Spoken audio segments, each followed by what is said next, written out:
the sound of gold scraping against raw flesh. It is the year 272 AD.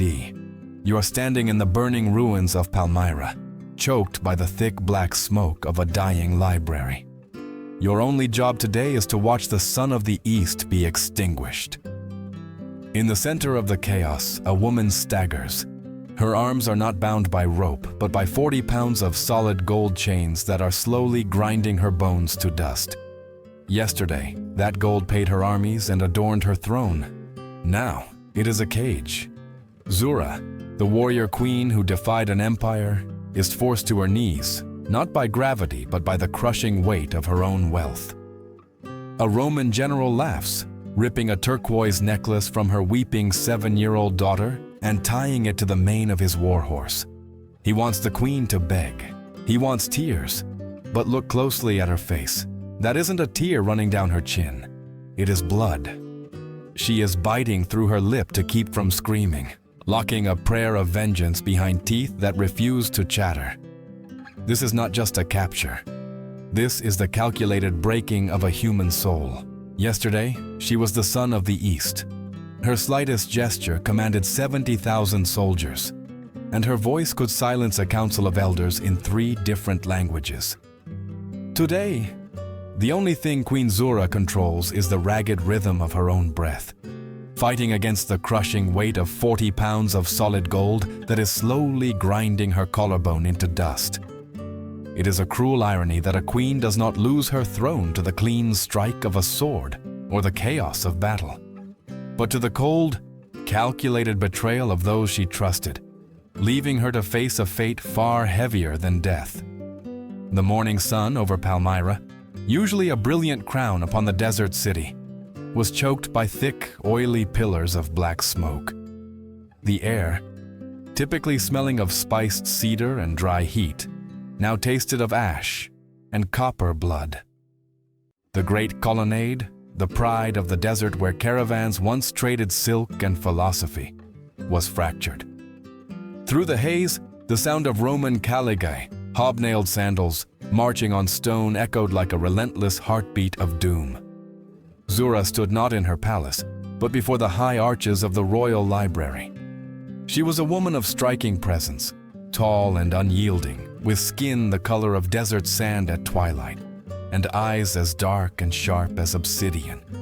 She wore her battle leathers, dusty and torn, but her back remained stiff as a spear shaft. She had not run. When the gates fell, she had rushed here to the repository of knowledge, hoping to shield the scrolls that held the soul of her people. But the soul of Palmyra was already burning. Through the smoke emerged the architect of this destruction, General Lucius. He was a man carved from cold marble, his face clean-shaven in the Roman fashion, with eyes of pale gray that held no warmth, only the terrifying indifference of an empire that viewed the world as a map to be colored in red. He did not come with ropes. He did not come with iron shackles. "The emperor is merciful," Lucius said, his voice smooth, cutting through the screams of the dying city. "He does not wish to see a queen in the rags of a prisoner. He wishes to see you, adorned." Zura watched, her heart hammering against her ribs, as soldiers brought forward chests from her own treasury.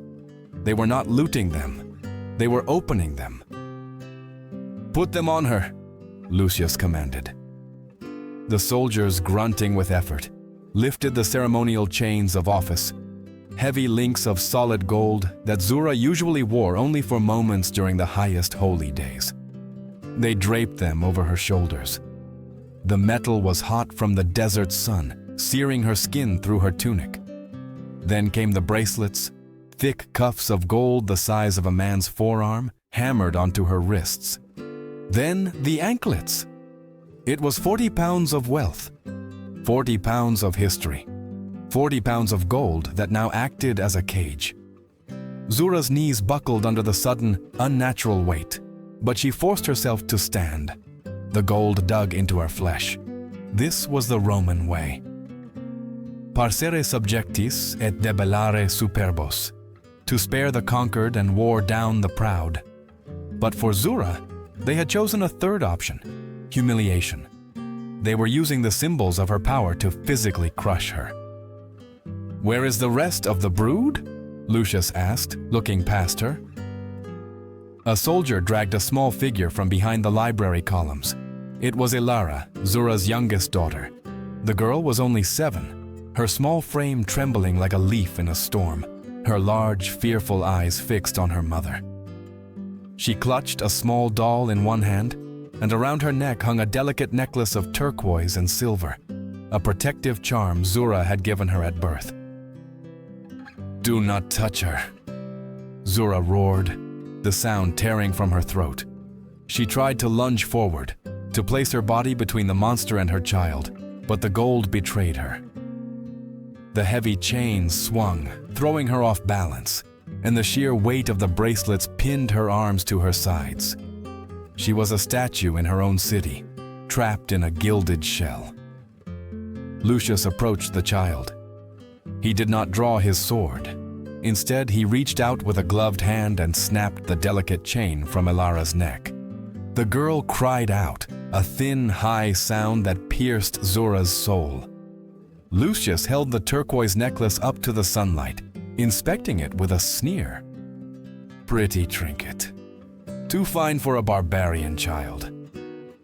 He turned to his warhorse, a massive black beast foaming at the bit. With a casual flick of his wrist, he tied the necklace, the sacred charm meant to protect a princess of the East, onto the dusty, sweat-stained mane of the animal. "A fitting ornament for a beast of burden," Lucius laughed. The sight broke something inside Zura. A scream built in her chest, primal and raw. She threw her entire body weight forward, fighting the 40 pounds of gold, fighting the gravity, fighting the gods themselves. "I will kill you," she screamed. "I will burn your empire to ash." But the gold held.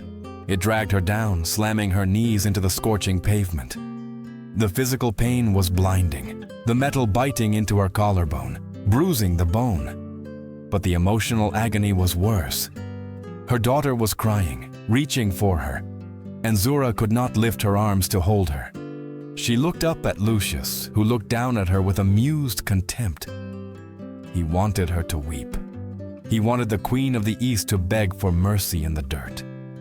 Zura's vision blurred, but not with tears. She bit down on her lower lip, hard. Her teeth sank into the flesh until the sharp tang of copper filled her mouth. A trickle of blood ran down her chin, staining the gold collar around her neck. She did not blink. She did not look away. She burned the image of his face, the necklace on the horse, and the terror in her daughter's eyes into her memory. She locked it away in the darkest chamber of her heart, fueling a fire that the Romans could not extinguish with all their legions. "March," Lucius ordered. The sun set over the ruins of Palmyra, casting long shadows over the broken columns. The eastern sun had not set, it had been eclipsed. And in the darkness, a prisoner in golden chains began the long walk into hell. The scent of burning flesh and sickness did not stay in the ruins of the city. It clung to the prisoners like a second skin, trailing the column for 400 miles toward Rome. You might think death is a release, a mercy granted by the gods to end the suffering. You would be wrong. True hell is not the end. It is the journey. It is walking for months on feet that have been flayed raw by the stones, while guards toss stale crusts of bread into the dirt at your face, as if feeding stray dogs, laughing when you scramble to retrieve them before the boots of the legion trample the only food you will see for 2 days. The landscape had shifted from the golden dunes of home to the jagged, unforgiving coastline of the Mediterranean. The air here was damp and salt-heavy, stinging the open sores on Zura's neck, where the 40 pounds of gold continued to grind against her collarbone. General Lucius rode ahead, but near the rear of the column, a gilded carriage rattled over the stones. It was cushioned with velvet, designed to display a high-value captive in relative comfort, ensuring she arrived in Rome looking regal enough to be humiliated properly. "Get in," a soldier barked, pointing his spear at the carriage door. Zura looked at the soft cushions, then at the line of her people behind her. They were chained neck to neck. Her soldiers, once proud men who rode stallions, were now stumbling skeletons. Her handmaidens were weeping silently, their silks torn to rags. Zura shook her head. She did not speak. She simply turned her back on the carriage and stepped into the mud alongside her infantry. The soldier looked confused, but the message was clear. If her people walked, the queen walked. She would not ride above their suffering. As the sun began to dip, the column passed a way station. These were not places of rest, but marketplaces of misery.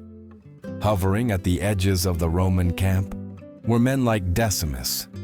Decimus was a slave trader, a vulture in human form. He was short and round, with greasy hair plastered to a sweating forehead and fingers adorned with cheap rings. He did not look at the prisoners as people. He looked at them as livestock to be weighed and priced. "That one," Decimus said, pointing a ringed finger at a young woman near the back, a scribe's daughter named Leora. "She has good teeth. Domestic work." The transaction was swift. A Roman centurion took a pouch of coins, and 2 guards dragged Leora from the line. She screamed, reaching out for Zura. Zura lunged against her heavy golden chains, the metal biting into her wrists, but she was too far away. She watched helplessly as Leora was pulled into the shadows of the way station, her name disappearing from history in the exchange of a few silver denarii. In this place, royal blood meant nothing. Here there were only 2 categories: merchandise that breathed and merchandise that rotted. Night fell, bringing a biting cold that seeped into the bones. The prisoners were corralled into a muddy pen, while the Romans set up their tents and fires. The smell of roasting pork drifted over the fence, a cruel taunt to starving bellies. Zura sat in the mud, her body screaming in agony from the weight she carried. But she did not sleep. She called for the children. "Come," she whispered. Mothers pushed their terrified little ones toward her. Zura took the hem of her royal tunic, the purple silk embroidered with the golden sun of Palmyra, and ripped it. The sound of tearing fabric was sharp in the quiet night. With gentle hands, she used the strips of silk to bind the bleeding feet of a child, then cleaned the infected cut on a woman's arm. She had no medicine, only the soft touch of a queen who had become a nurse. "Drink," she said, passing her small water skin to Caleb. Caleb was an old soldier, a man with a face like weathered leather and a missing ear from a war fought 20 years ago. He had served Zura's father, and now he shuffled beside her, his spirit broken. "Save it, my queen," Caleb rasped, his voice dry as dust. "I am finished." "You drink," Zura commanded softly. The next day, the sun was merciless. The heat radiated off the stones, creating shimmering hazes that tricked the mind. Caleb stumbled. He tried to right himself, but his legs, wasted by weeks of starvation, finally gave out. He collapsed face first into the dirt. The column halted. Sergeant Varro marched over. Varro was a brute of a man, with a scar running through his left eyebrow and a permanent sneer etched onto his face. He held a vine wood staff, the symbol of his rank and his favorite instrument of pain. "Get up, dog!" Varro shouted. Caleb tried to push himself up, his trembling arms giving way. He fell again. Varro raised the staff high, his muscles tensing for a blow that would likely crack the old man's skull. The blow never landed on Caleb. There was a flash of gold. Zura had thrown herself over the fallen soldier. The heavy wood cracked against her shoulder, the sound sickeningly loud. Zura gasped, the pain radiating through her arm, but she did not cry out. The 40 pounds of gold chains clattered loudly as she shielded her servant. Silence fell over the column.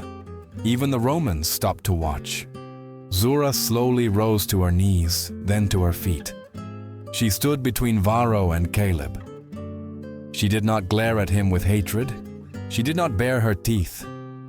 Instead, she reached for the water skin at her waist.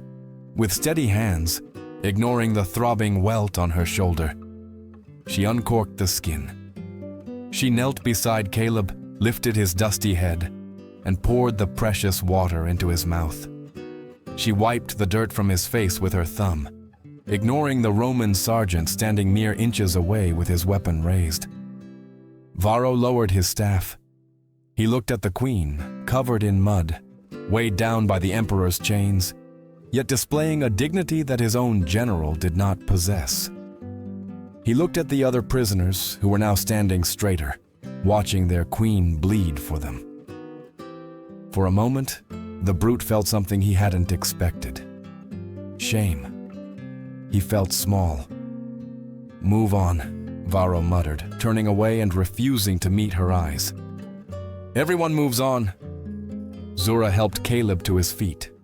The chains were heavy, but her burden felt lighter.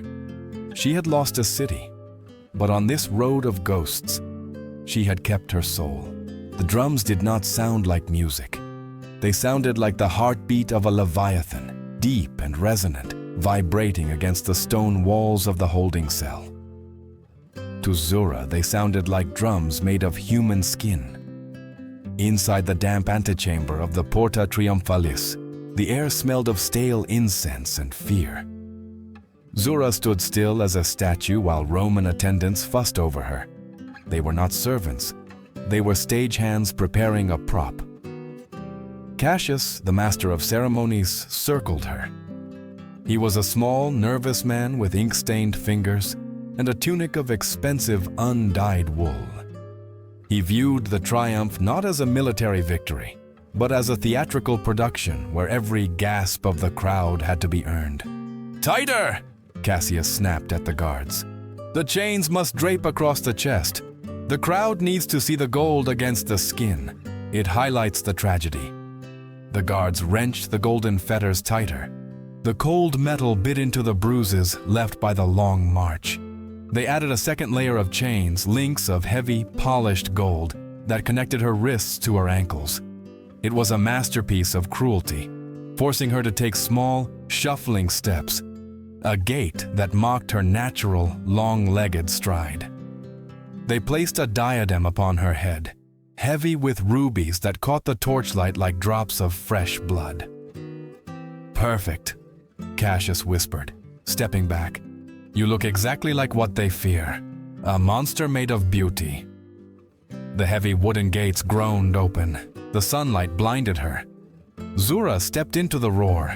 It was a physical force, a wall of sound created by a million throats screaming in unison. Rome had emptied its bowels onto the streets. People hung from windows, perched on rooftops, and pressed against the line of legionaries holding them back. They were not cheering for a hero. They were baying for blood. This was not a parade. It was a ritual sacrifice where the victim was kept alive to feel every cut. Ahead of her rolled the great wagons. They were piled high with the treasures of Palmyra, silver plates, ivory statues, and bushels of silk. But following the treasure came the psychological torture. Massive wooden placards, carried by slaves, bobbed above the heads of the crowd. Zura looked up and felt the breath leave her lungs. They were paintings. Roman artists had traveled with the legion, their only job to capture the death of her home. There, rendered in garish ochre and vermilion, was the temple of Bel consumed by fire. There was the library, its roof collapsing. There were depictions of her people dying in the sand. The crowd pointed at the paintings and laughed. They recognized the destruction. They cheered for the flames. "Whore of the East!" a woman screamed from the front row, hurling a rotten fig. It struck Zura's cheek, exploding in a smear of brown pulp. Zura did not wipe it away. She could not. Her hands were pinned by 40 pounds of gold. More debris rained down, stones, clumps of mud, spit. The sheer volume of hatred was suffocating. It was designed to make her feel small, to isolate her in a sea of hostility until her spirit cracked and she collapsed, weeping, into the dirt. That was the script Cassius had written. That was what the system demanded. Her spine screamed in protest. The weight was crushing her, dragging her shoulders down, forcing her gaze toward the cobblestones. Every step was a battle against gravity. Her vision swam. The heat, the noise, the smell of unwashed bodies and roasting meat. It all swirled into a nauseating vortex. She wanted to fall. It would be so easy to let the gold win, to lie down on the warm stones and let the darkness take her. Then the procession reached the forum. Ahead, on a high dais draped in purple, sat Emperor Aurelian. He sat beneath the temple of Jupiter, surrounded by senators in white togas.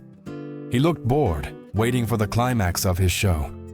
He waited for the moment the barbarian queen would be dragged before him, broken and bowing. Zura stopped. The guards tugged at the chains, but she planted her feet. She looked at Aurelian. Then she looked at the crowd. She saw a young boy on his father's shoulders, pointing at her chains with wide eyes. They think this is my shame, she thought. They think this gold defines my defeat. A fire, cold and blue, ignited in her gut. It burned away the exhaustion. It burned away the pain of the rotten fruit and the bruises. Zura took a deep breath, inhaling the dust of her enemy's city. Then, doing the impossible, she bent her elbows.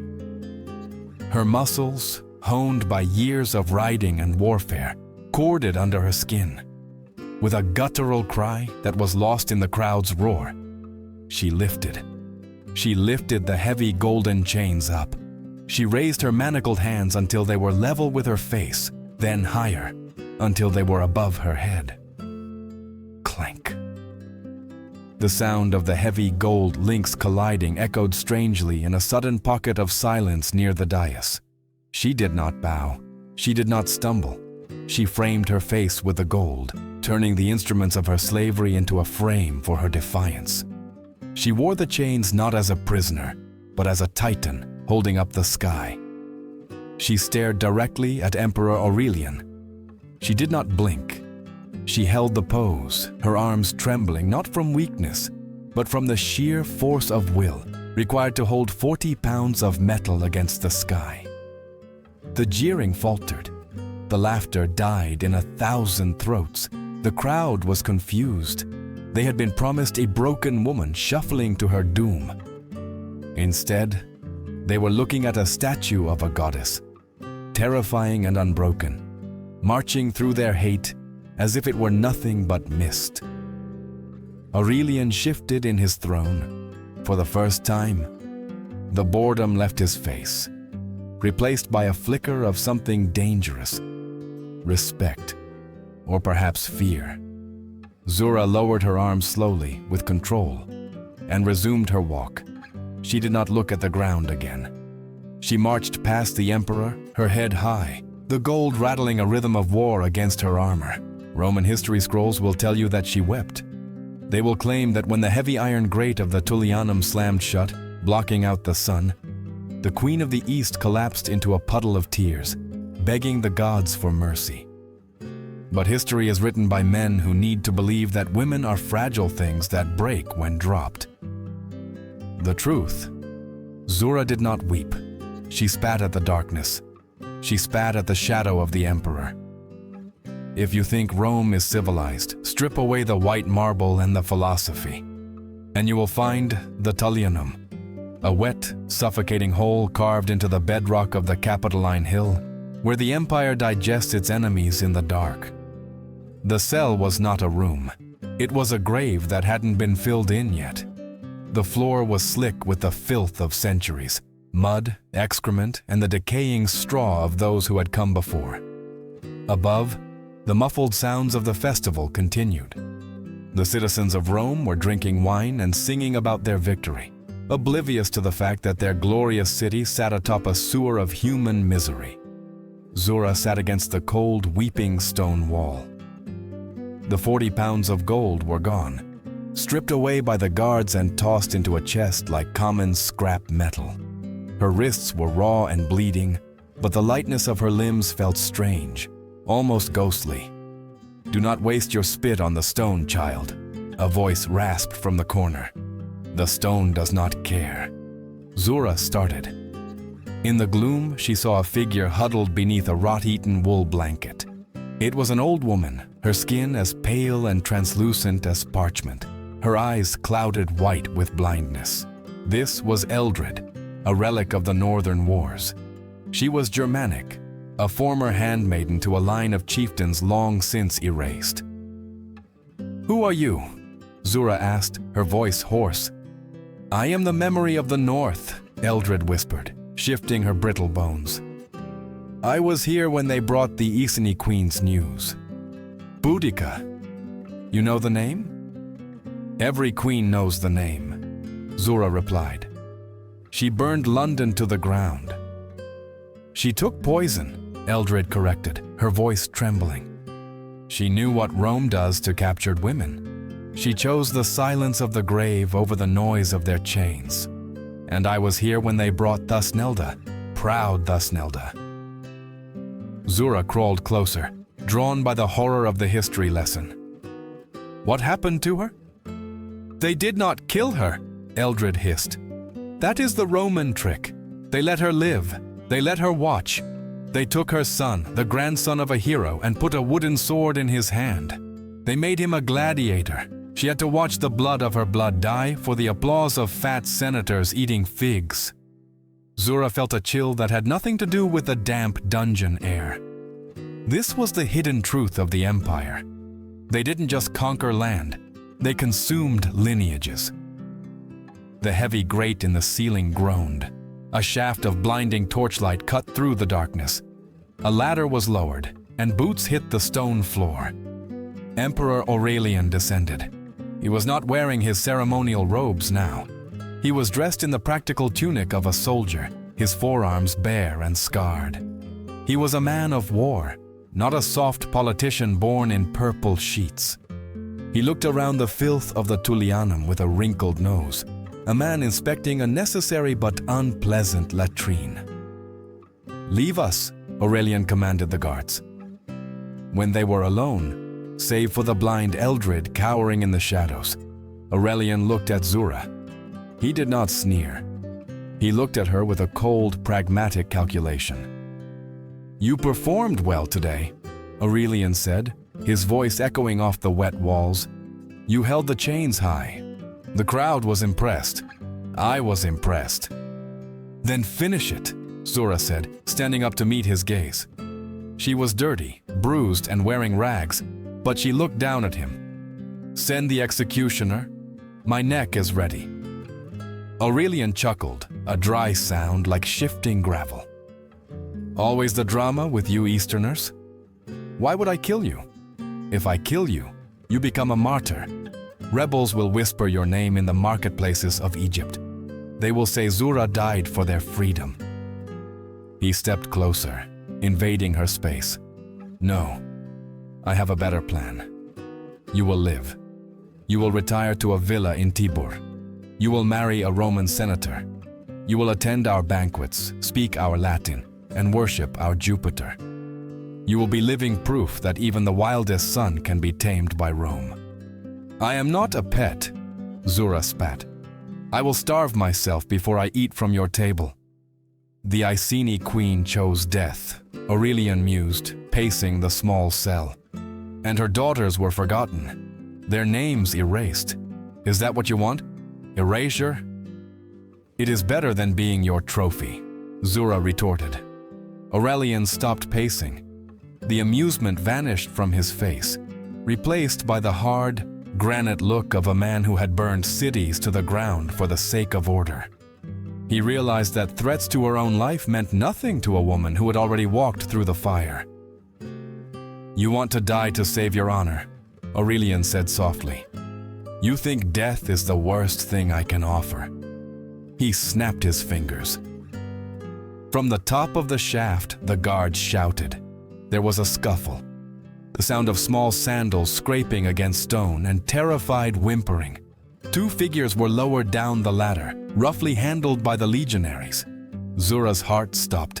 It was her son, Vahabalathus, and her daughter Elara. They were dirty, terrified, and clinging to each other. Elara was still crying, her neck bare where the turquoise necklace had been. "Mama!" Elara screamed, reaching out. Zura moved to rush to them, but a guard stepped in, blocking her path with a shaft of a spear. Aurelian stood behind the children, placing his hands on their small shoulders. It looked like a grandfatherly gesture, but Zura saw the grip was iron tight. "You want to die?" Aurelian asked, his voice dropping to a terrifying whisper. "Go ahead. Starve yourself. Throw yourself against these walls, but know this. The moment you die, the boy goes to the Ludus. He will die on the sand before he grows his first beard. And the girl, well, Rome has many uses for pretty things with no protectors." Zura froze. The fire in her gut turned to ice. She looked at the blind old woman in the corner, remembering the story of Thusnelda. She looked at her son, who would be the next gladiator to die for applause. "That is the choice," Aurelian said, smiling cruelly. "Your pride or their lives. You can be a dead queen or a living mother, but you cannot be both. History is a choir that sings only of the victors. They write anthems about the sword that strikes the blow, but they never record the sound of the shield that shatters. They carve the names of emperors into marble, but they never tell you the names of the mothers who died quietly, internally, while standing upright, watching their hearts being torn from their chests." Zura had heard the screams of those women in every conquered city, but in that damp, suffocating darkness, she realized that the loudest death is the one that happens in silence. The queen died in that moment. Only the mother remained. The air in the Tullianum grew heavy, thick with the scent of mold and impending loss.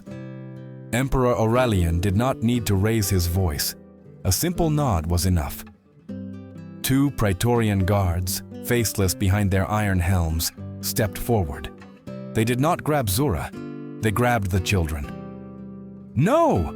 Vabalathus shouted. He was 10 years old, a boy who had been trained to ride before he could walk, the heir to an empire of sand and stars. He tried to bite the heavy leather gauntlet of the guard holding him, kicking with small, desperate legs. "Brave," Aurelian noted, his voice devoid of emotion.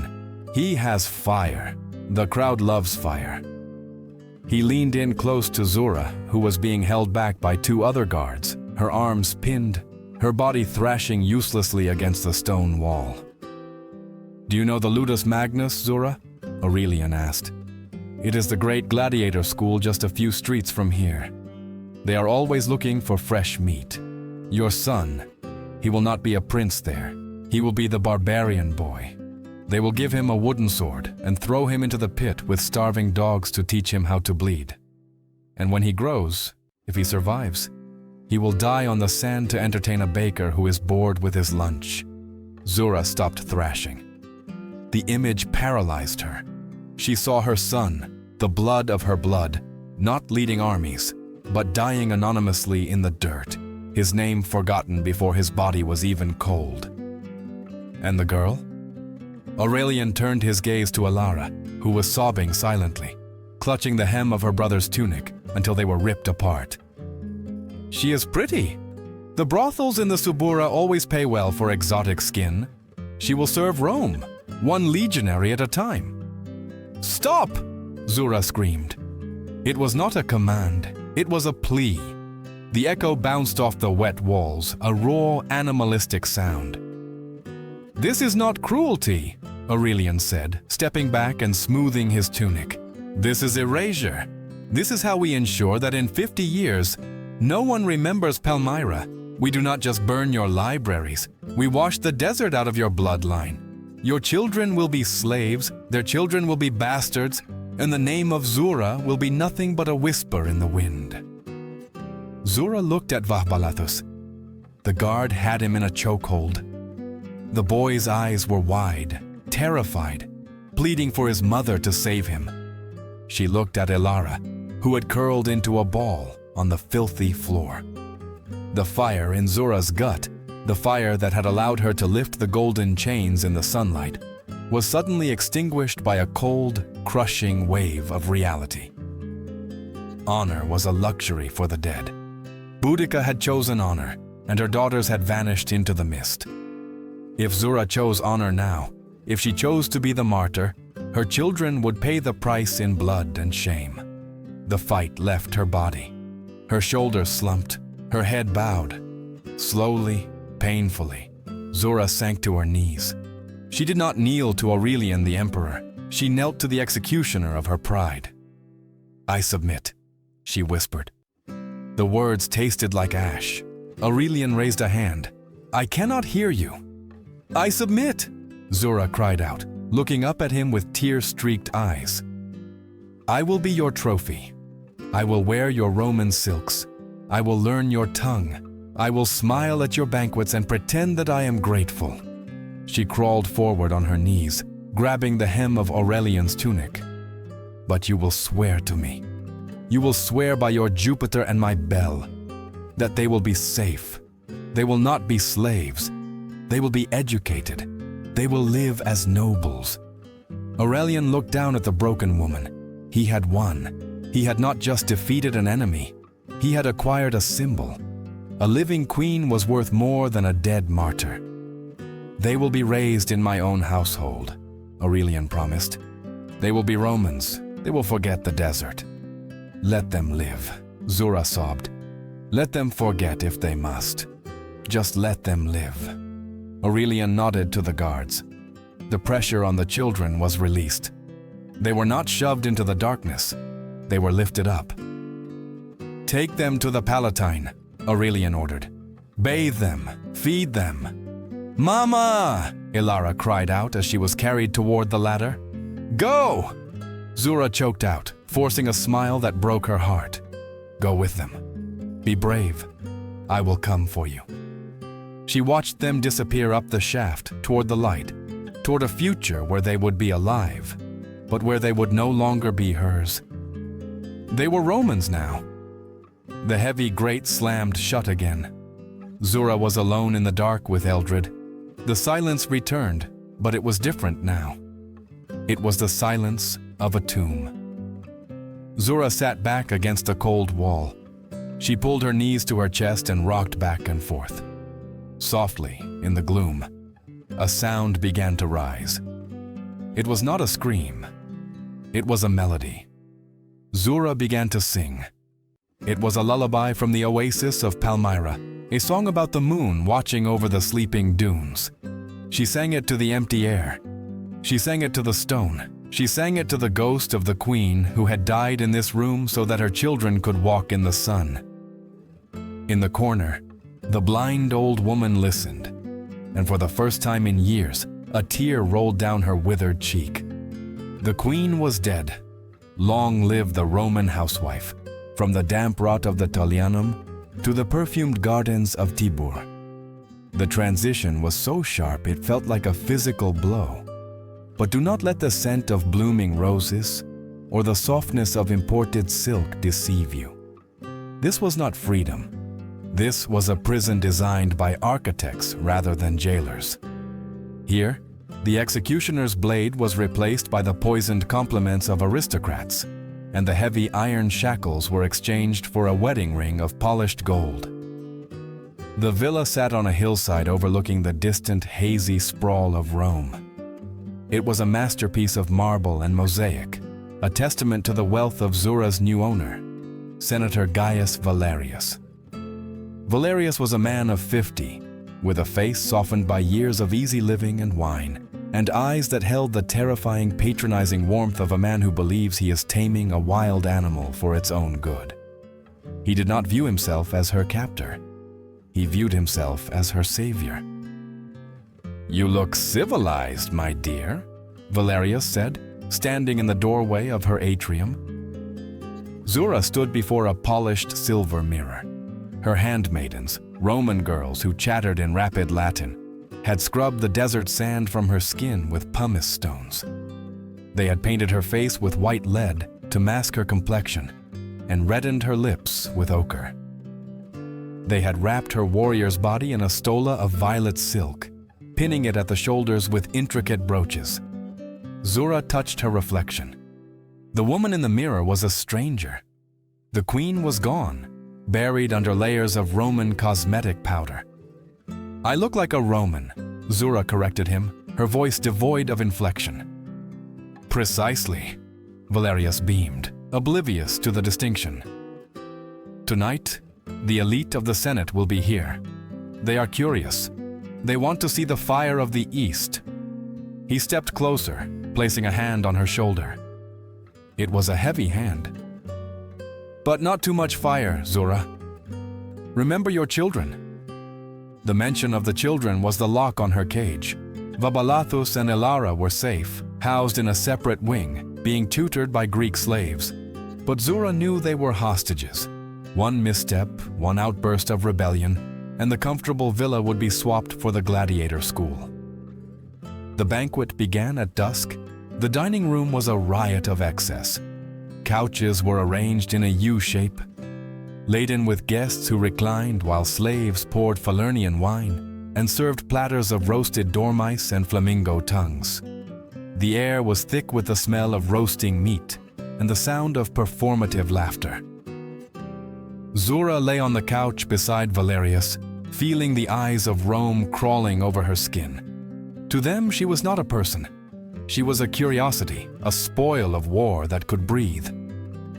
Across the table lay Lady Claudia. She was the wife of a powerful consul, a woman whose influence in Rome was matched only by her cruelty. Claudia was draped in pearls, her hair piled high in a complex tower of curls. Her eyes, rimmed with kohl, tracked Zura's every movement with the precision of a viper.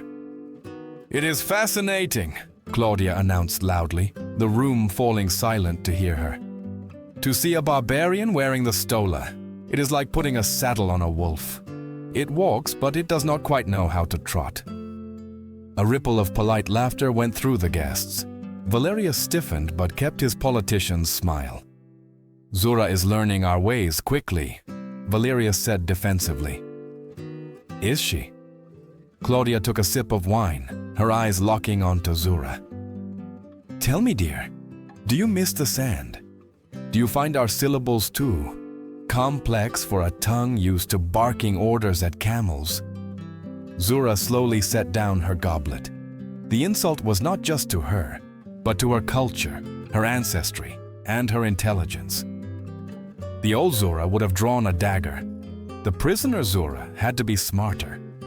She looked at Claudia. She did not look down. She did not blush. "The Latin tongue is indeed beautiful, Lady Claudia," Zura said. Her voice was calm, melodic, and carried a perfect, albeit foreign, cadence. "But my tutors in the East favored the precision of the Greeks.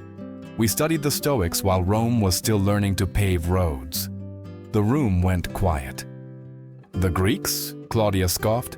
"A conquered people, just like you." "And yet," Zura continued, her voice hardening slightly, "it was Zeno of Citium who wrote, 'Man conquers the world by conquering himself.' You quoted him earlier, Lady Claudia, when speaking of your husband's victories, but you used the common translation." Zura paused, letting the silence stretch. "You used the vulgar Latin interpretation," Zura said, switching effortlessly to flawless ancient Greek. "The language of the true intellectual elite, the language that every Roman senator pretended to master, but few truly understood. Zeno's actual meter suggests that true power is not in the subjugation of others, but in the restraint of one's own cruelty. By mocking a guest in your own city, you do not prove your dominance, Lady Claudia. You prove your lack of sophrosin, the virtue of self-control." The silence that followed was absolute.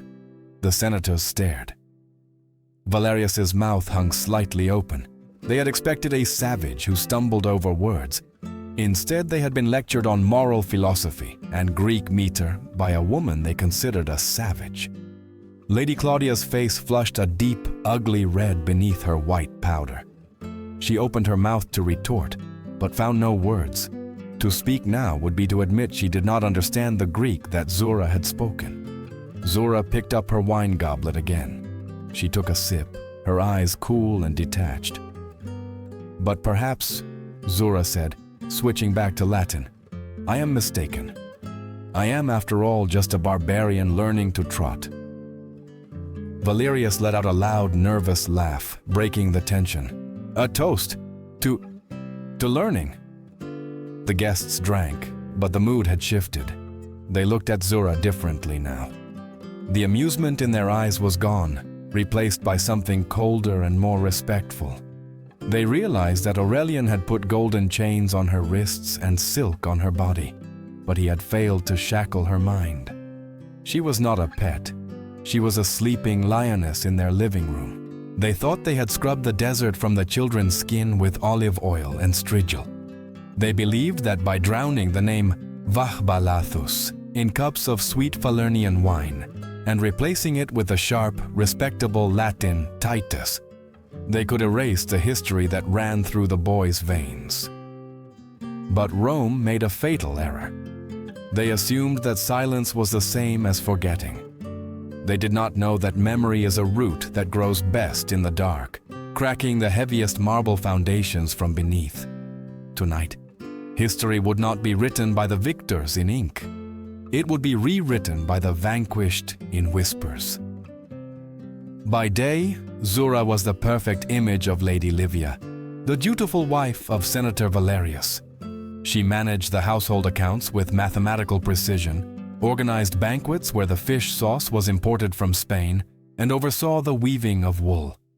She walked with the modest gait of a Roman matron, her eyes cast down, her accent polished until the guttural sounds of Palmyra were just a faint, exotic spice in her speech. Valerius was proud. He boasted to his friends in the Senate that he had domesticated the tigress. But when the moon rose over the Tiber and the villa fell into the heavy silence of sleep, Lady Livia died, and Queen Zura returned. She moved through the corridors like smoke, her bare feet silent on the mosaic floors. She reached the heavy oak door of the wine cellar. Standing guard was Juba. Juba was a new addition to the household, a kitchen slave from Numidia with skin like polished ebony and a back scarred by the lash. He was part of the invisible web that stretched across Rome, the network of the conquered who served their conquerors while holding knives in their minds.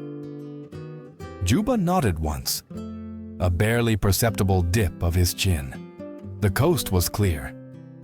Inside the cellar, amidst the smell of fermentation and dust, 2 children waited. They were no longer the terrified captives of the Tullianum. They were growing tall, their limbs lengthening, their Roman tunics crisp and white. "Salve, mater," the boy said, standing straight and offering the Roman salute. "No," Zura hissed, the sharpness of her voice cutting through the gloom. "Not here. Never here." She knelt before them, bringing her face level with theirs.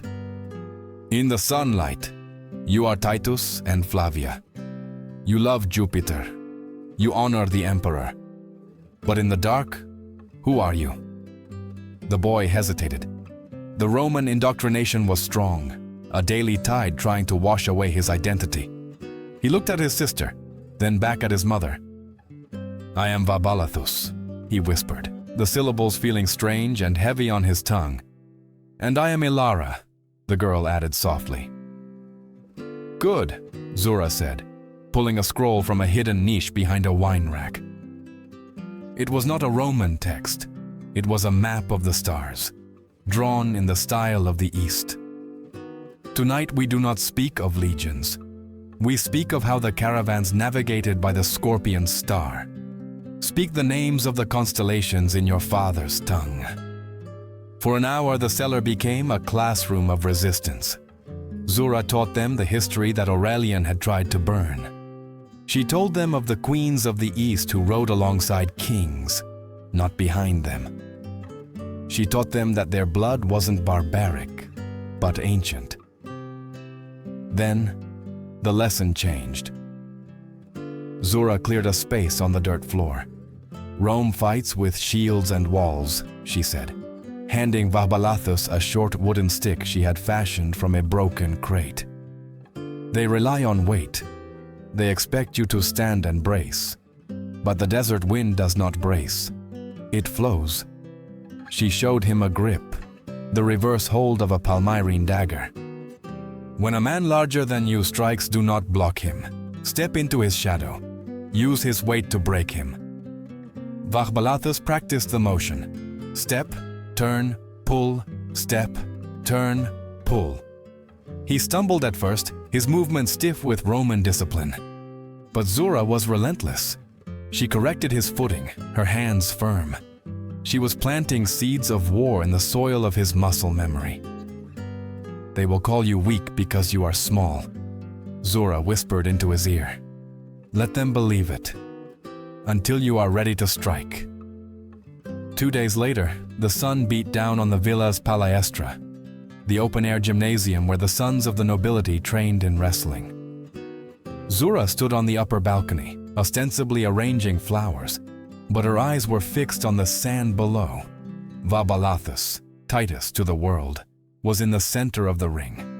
Opposite him stood Drusus, the son of a Praetorian commander.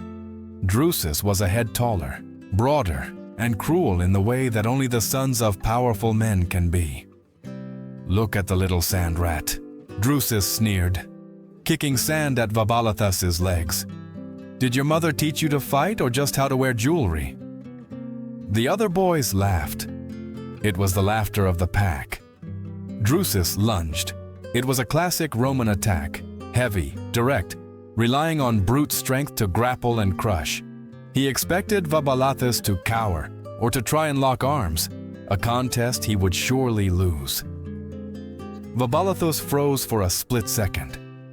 The fear was there. Zura could see it from the balcony. He wanted to curl up. He wanted to be the submissive Roman boy. "Step into the shadow," the memory whispered. As Drusus crashed forward, Vahbalathus did not brace. He exhaled. He stepped violently to the left, slipping inside Drusus's guard. His left hand grabbed Drusus's tunic, and his right leg hooked behind the larger boy's knee. It was not a Roman maneuver.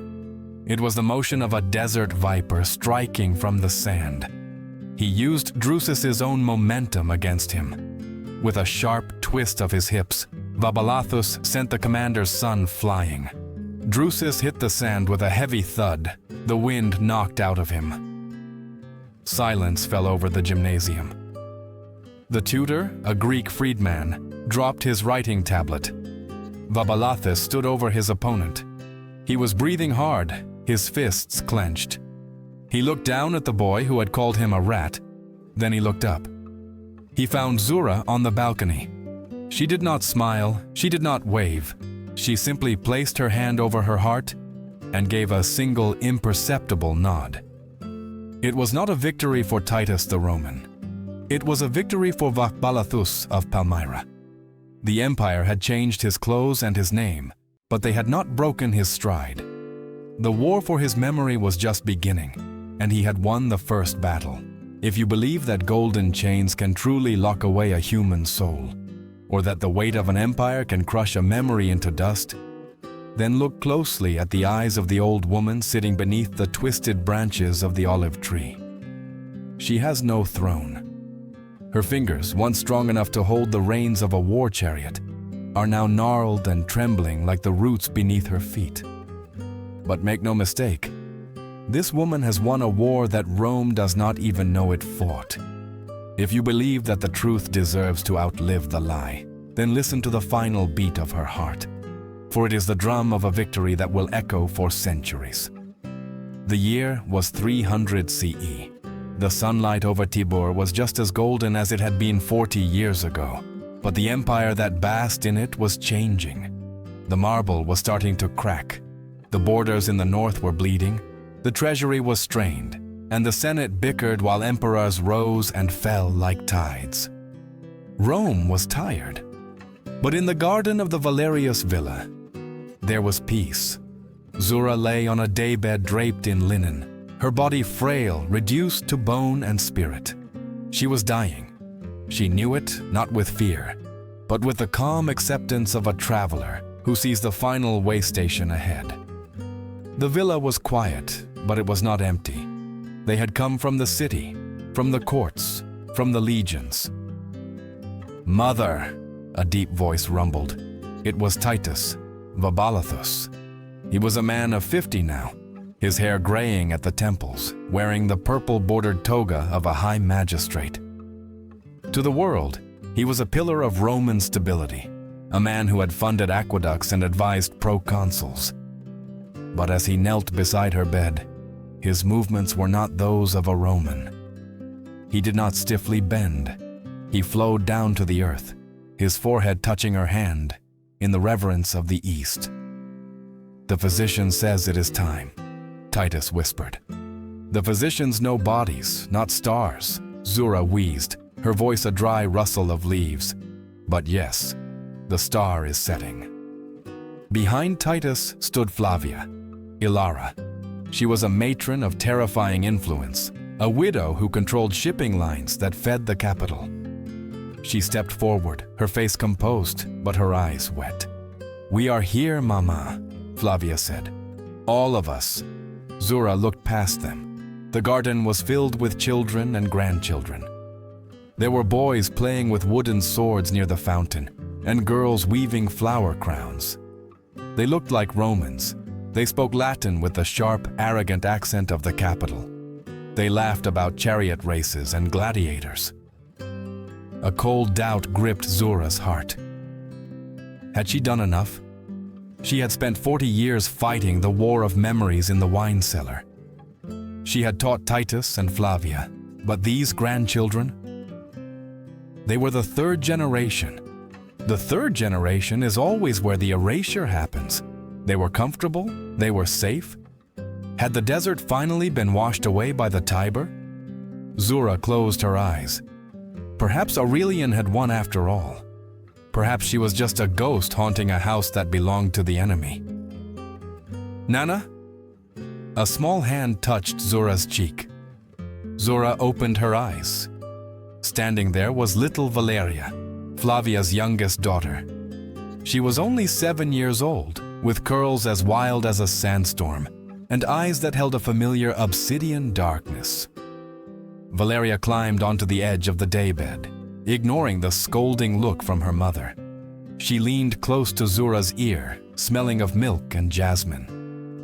"Are you going to the stars?" Valeria whispered. "Yes, little bird," Zura breathed. "To the stars." Valeria looked around to make sure the servants were not listening. Then she leaned even closer, her lips brushing Zura's ear. "It is okay," the child whispered. And then she spoke. She did not speak Latin. She did not speak the Greek of the tutors. From the mouth of this Roman child came the rough, guttural, beautiful sounds of Aramaic, the language of Palmyra, the language that Rome had banned half a century ago. "Shlam alak, malktad madencha," Valeria whispered. "Peace be upon you, Queen of the East." Zura's heart hammered against her ribs one last time. It was a thunderous, triumphant beat. The child knew. They all knew. Zura looked up at Titus and Flavia. They were watching her, slight smiles playing on their lips. They had passed it on. The stories, the language, the pride. It had flowed through the wine cellars and the bedtime stories, hidden beneath the Roman togas like a dagger strapped to a thigh. Rome had conquered Zura's body. They had paraded her in chains. They had forced her to kneel. They had taken her taxes and her land, but they had failed to take the one thing that mattered. The line was unbroken. Zura's vision began to fade.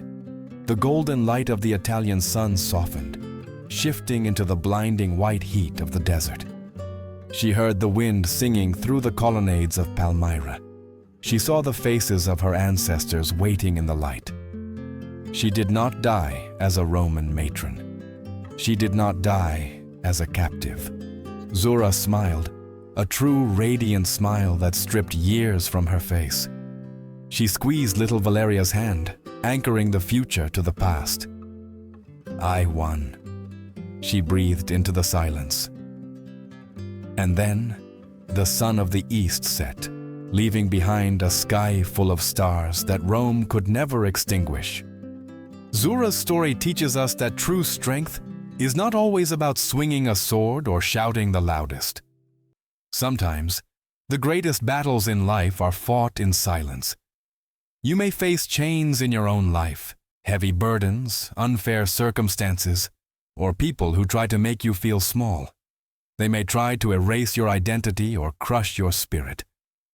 But remember the Queen of the East. She showed us that while we cannot always control what happens to us, we can always control who we become. Victory is not always about destroying your enemy. Often, it is simply about surviving, protecting those you love, and refusing to let the world extinguish your light. Your legacy is not built in a day.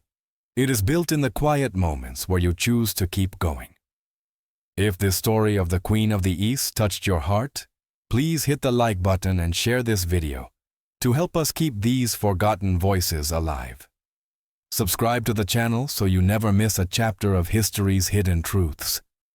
I pray that in your own battles, God grants you the resilience of the desert and the wisdom to turn your chains into a crown. May He protect your family and give you the courage to stand tall when the weight of the world tries to bring you down. If you receive this blessing and believe in the power of an unbreakable spirit, write Amen in the comments below.